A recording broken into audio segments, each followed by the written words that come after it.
In this video, we'll be talking about the various types of interactions of the organism in response to the environment or the changes.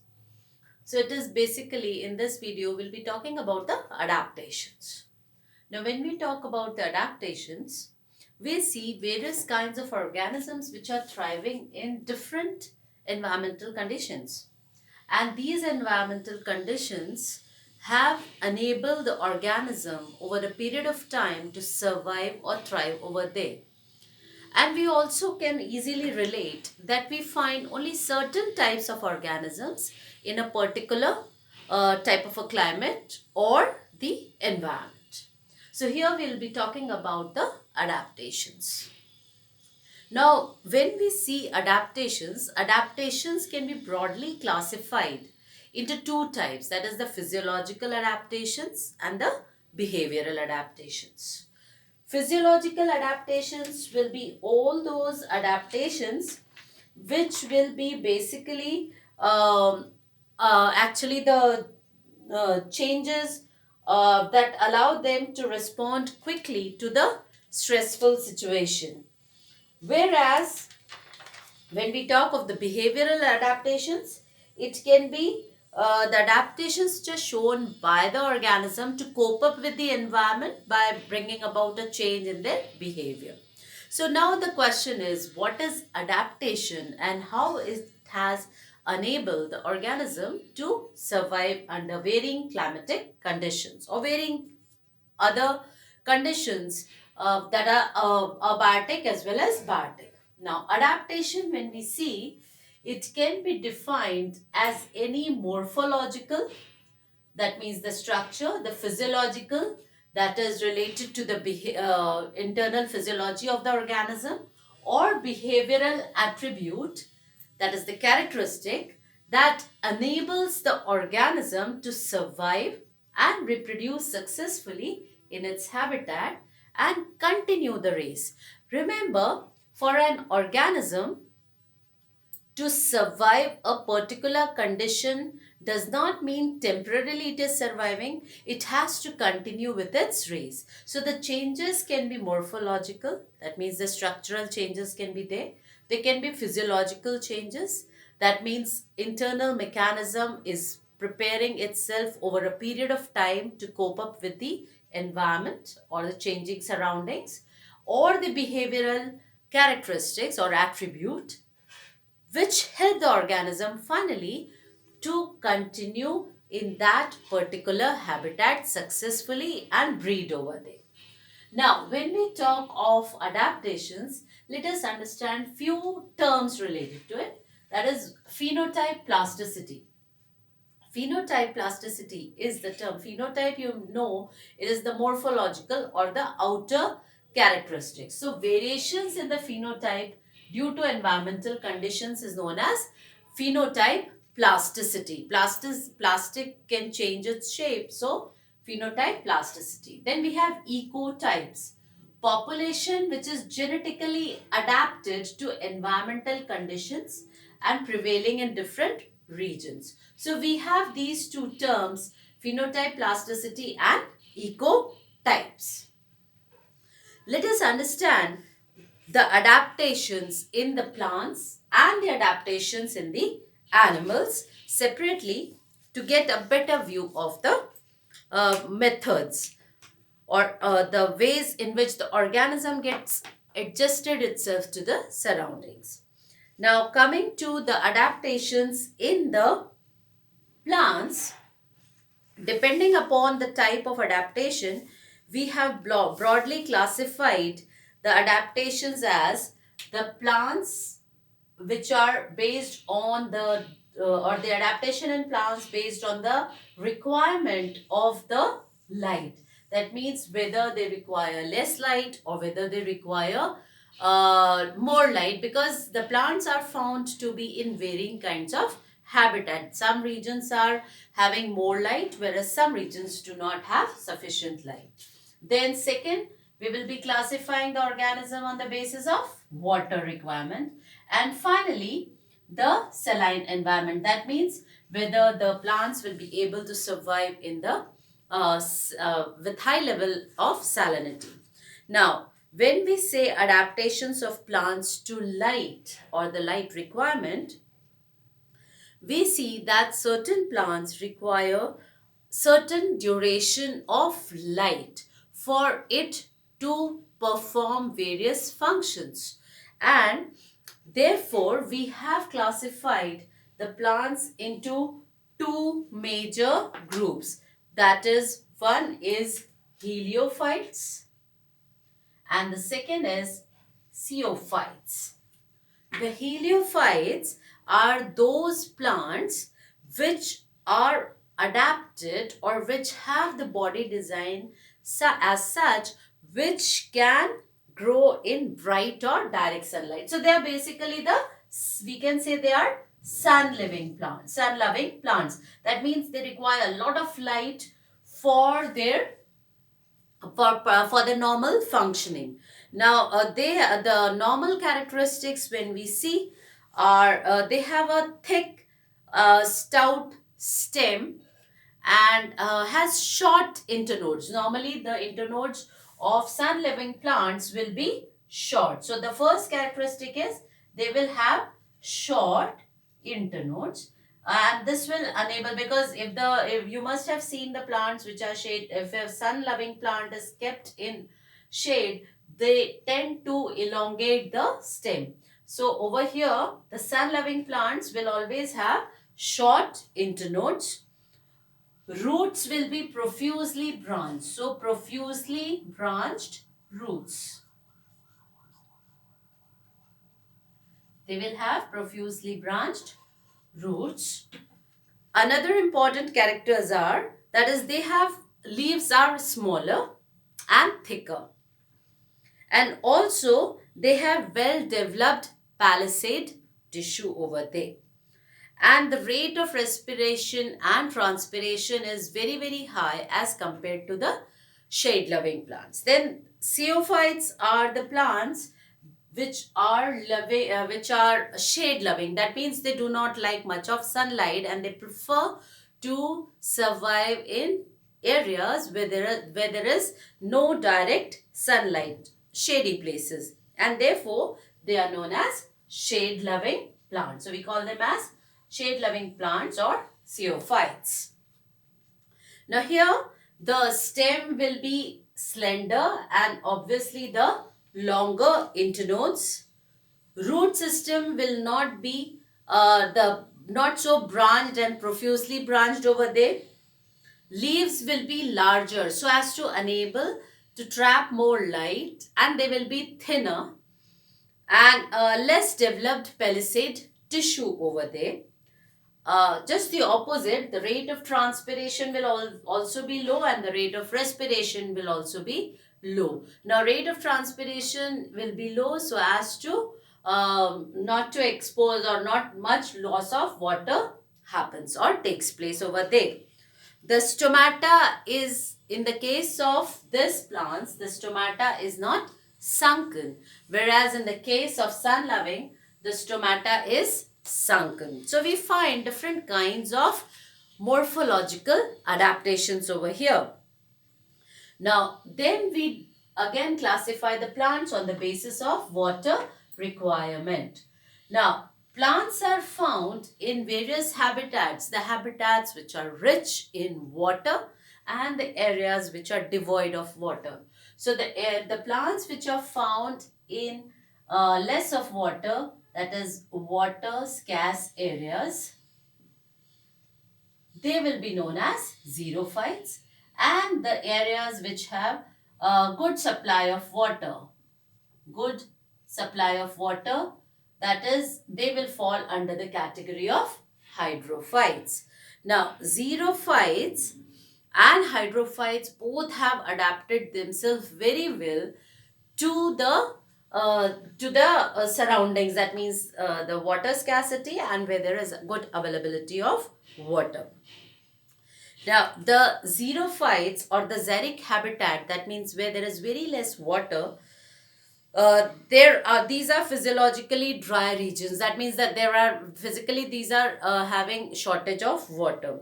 So we find different kinds of modifications over there. The plants are mostly succulent, and the modification of the leaf is there. That means they have uh, deep tap roots. The plants which are found over there, they have deep tap roots over there. uh, the reason is so that they reach deep down to the soil and can absorb the water. The leaves are thick and fleshy, and they are covered with a very fine hair outgrowth. There are various example. Opuntia is a very good example of xerophyte, where we see different kind of modification.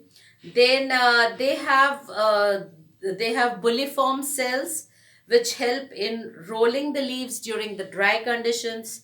Then their fleshy stem is there, where the stem is modified into phylloclades, that is the leaf-like structure, and opuntia is there as an example.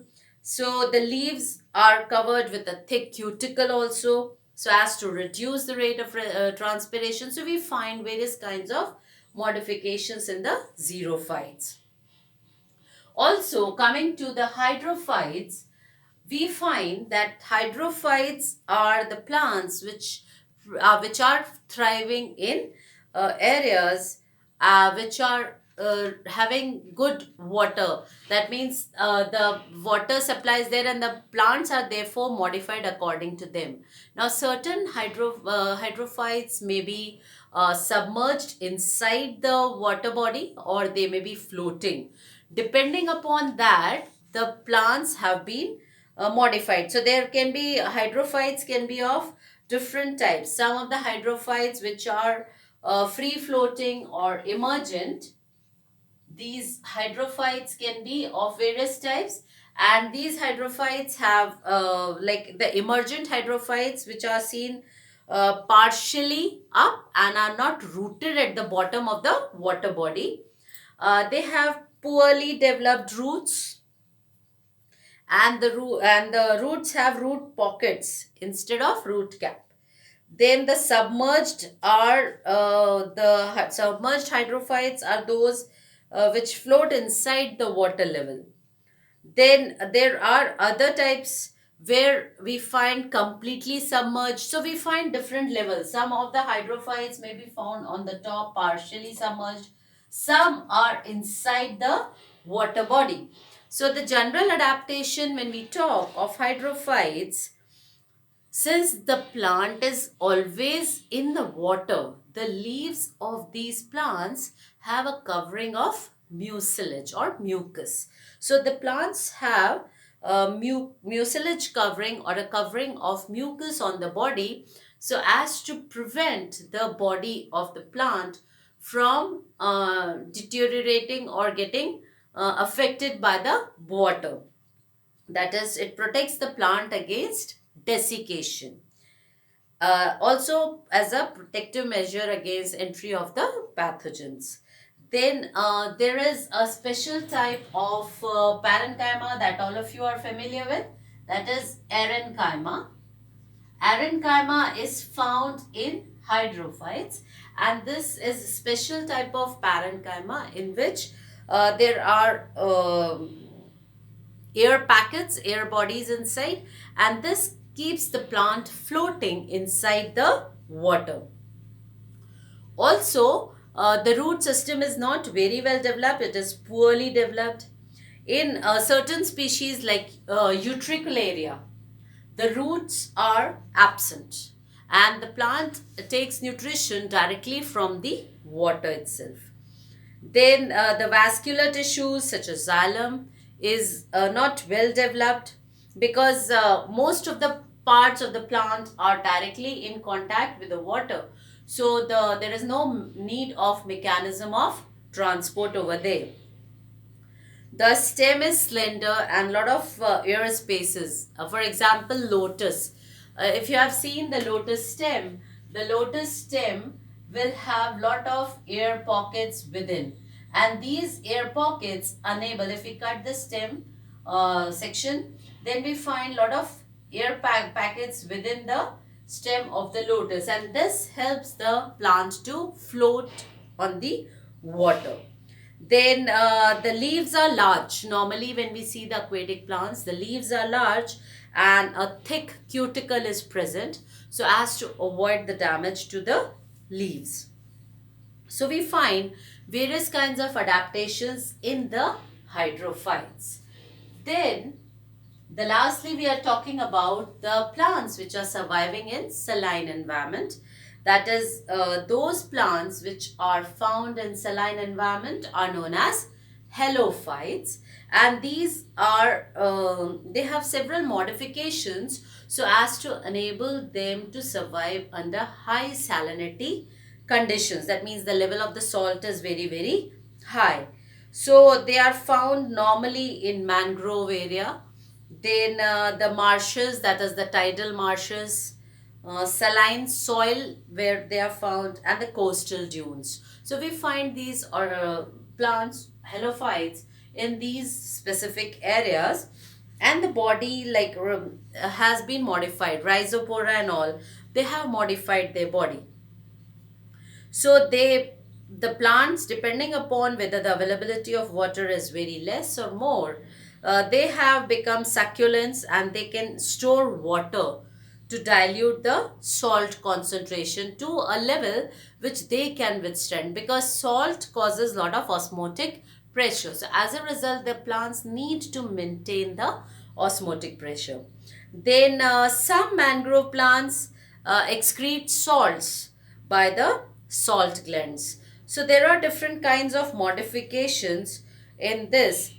Some plants have stilt roots to provide the additional support. So plants show various kinds of modification to adapt to varying environmental or abiotic factors. Now in this part, we'll be talking about the modifications in animals depending upon what the various kinds of environmental or various kinds of habitats. So let us talk about the various kinds of adaptations in the case of animals. So let us see how these animals are adapting.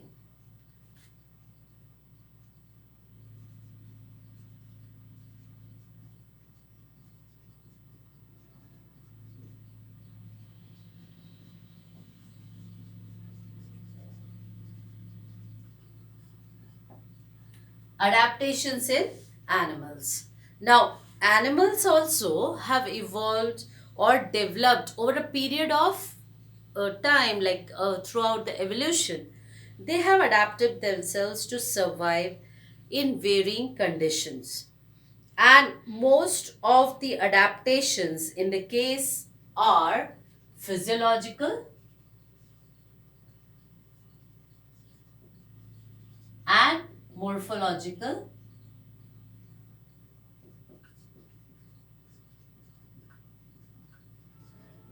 Also, the animals show behavioral.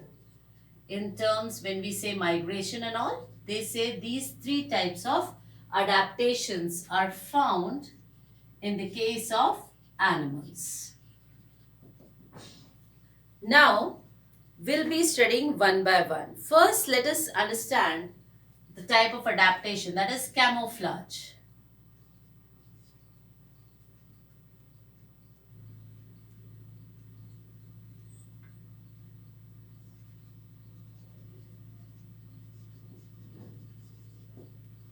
First is camouflage, then second is mimicry.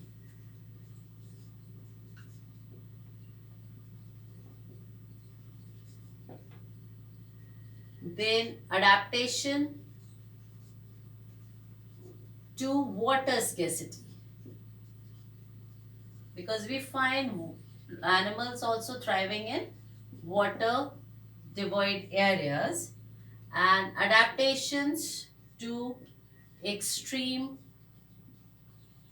cold climate. We'll be studying under these heads. Apart from that, a few other examples we'll be taking. Let us study one by one. Now, camouflage actually, it is the ability of an animal to blend with the surrounding. So, camouflage, when we see or when we talk, it is blending with surroundings. So this will help or this will enable, because the animal will not be seen clearly or cannot be differentiated from its surrounding. It provides a definite surviving advantage. So it will enable the organism to actually thrive in the environment because of the blending with the surrounding. So there are many examples of this, because it will help the organism to face or to be noticed by the predator species.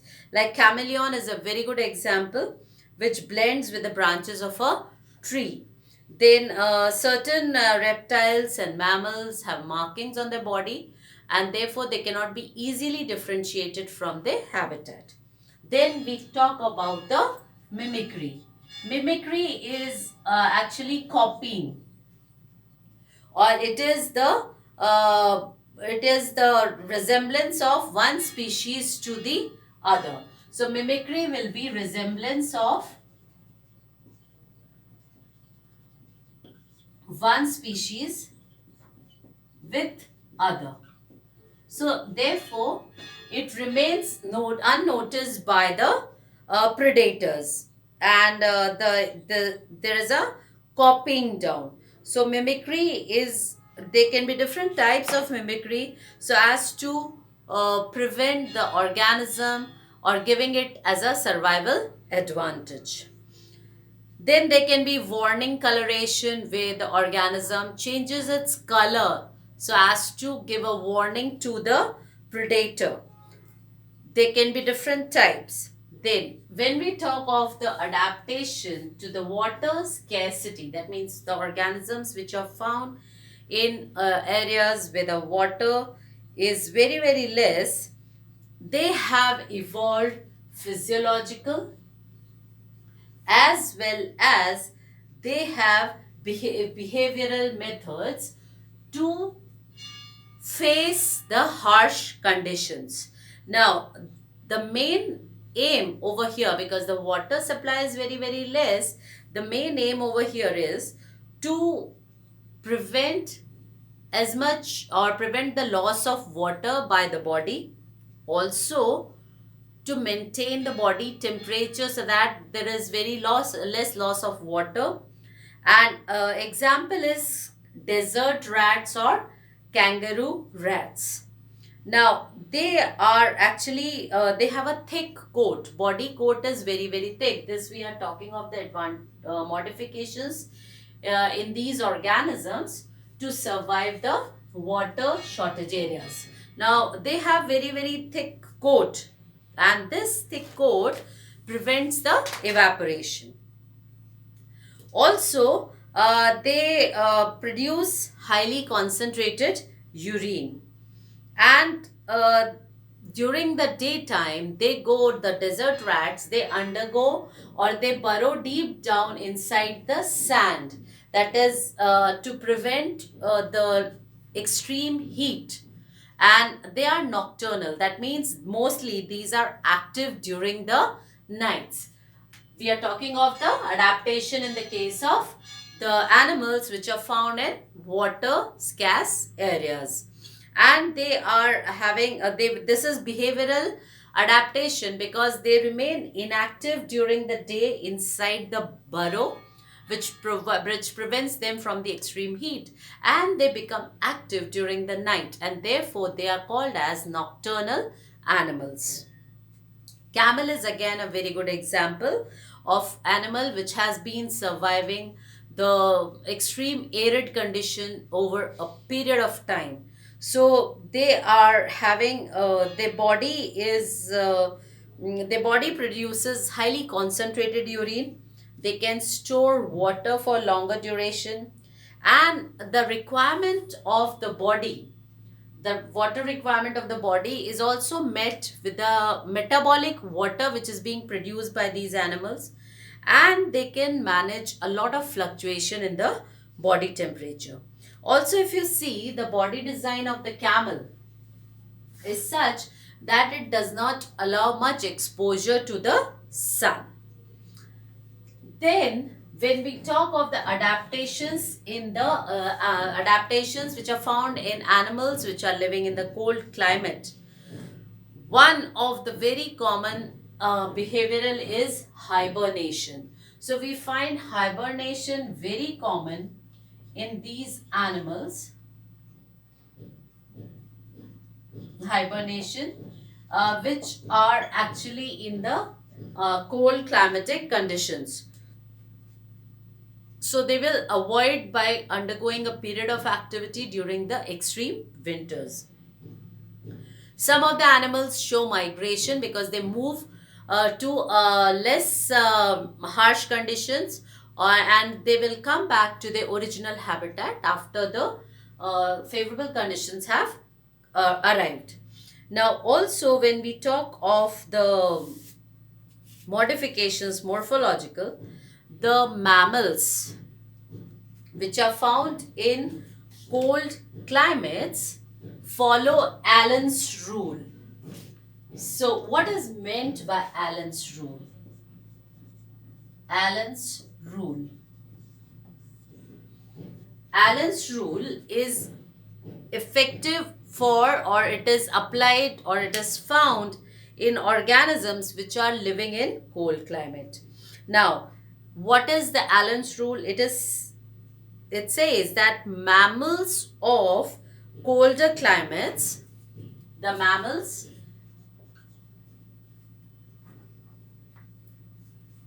Allen's rule says that mammals of cold climate have, first, they have shorter ears and limbs. Shorter ears. Second, shorter limbs. And this is because this will enable the organism to prevent the loss of heat from the body. So, this enables to prevent loss of heat. So, all the mammals which are found in the cold climates have shorter ears and they have shorter limbs. That means the body is close to the ground. So, therefore, the heat loss is avoided. Also, they have the blubber, that is a thick layer of fat. So, we find in the extreme blubber is also present in the case of organisms which are found in the cold climate. Then also there are many species of fishes and organisms which are found in temperature which are very temperature regions which are very low temperature. So they have the freeze tolerant animals. We call them the freeze tolerant animals. That means the animals which are capable of withstanding very low temperature, they have anti-freeze proteins. These animals are able to survive because they have anti-freeze proteins, and which they lower the freezing point of the body fluid. So the anti-freezing proteins will lower the freezing point of the body fluids, and as a result the normal physiological activities are unaffected. Mostly it is found in the fishes which are found in Antarctic region. Also, they have ice nucleating protein. So they have anti-freezing protein and also ice nucleating proteins. So these ice nucleating proteins actually induce the formation of ice in the extracellular spaces at sub-zero temperatures. So they will be prevented and they can withstand lot of variation in temperature. Now in case of organisms or the fishes or the invertebrates which are found to be present in areas which are having which are thriving under deep sea, because the deep sea has different characteristics. The deep sea does not have light. The deep sea areas has no light.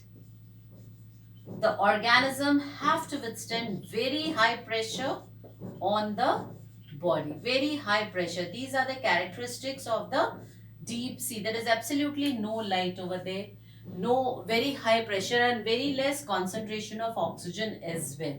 So how do these organisms manage themselves under such pressures? Now they are facing actually the pressure which is much more than the organisms which are found on the land areas.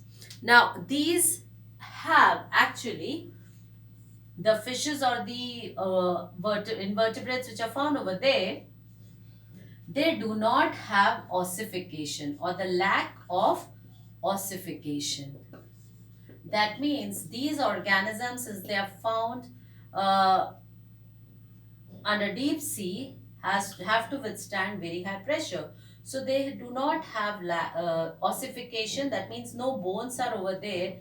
Instead, they are contractile and the body is made up of cartilage. Instead, they have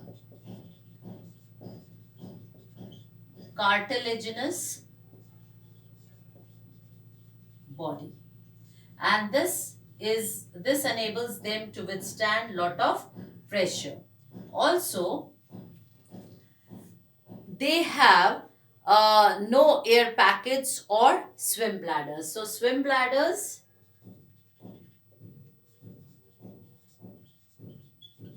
and air packets, or we say or air packets, are lacking. So when swim bladders and air packets are missed or absent, uh, because if there are air packets, they will collapse under such high pressure. So there are certain modifications in the case of organisms which are found in deep sea areas, because they have completely different kind of habitat, and the body has been modified accordingly. So example is blobfish, Mariana snailfish. We have example deep sea creatures. We have example blobfish. Then we have Mariana, that is snailfish over there. There are many organisms. Interestingly, they have different kinds of modifications from the organisms which are found on the land areas. Then let us, when we talk about the mm, people, those who are living in high altitudes, we know the oxygen supply is very less over there. So the tribes or the people, those who are living in high altitude of Himalayas, have a higher rate or higher concentration of RBC. We know that RBC is a carrier of hemoglobin, in a way oxygen. So since these will be having higher RBC count, more amount of oxygen can be carried by the people, those who are living in high altitudes. because the high altitudes air gets thin and will have less oxygen. So to cope up with the requirement of the body, they have evolved with a method to fight. And what is that method? It is to have more number of RBC. So when we say the people, those who are living in higher altitudes, will always have higher RBC count, so as to enable the body to perform its function normally. So there are different modifications, and which can be morphological, which can be physiological and behavioral, like migration and hibernation, estivation. These are behavioral changes which are observed in organism. Then the structural changes or the modification and various physiological modifications have been observed in plants and animals, so as to enable them to thrive successfully in the habitat and continue with their own species.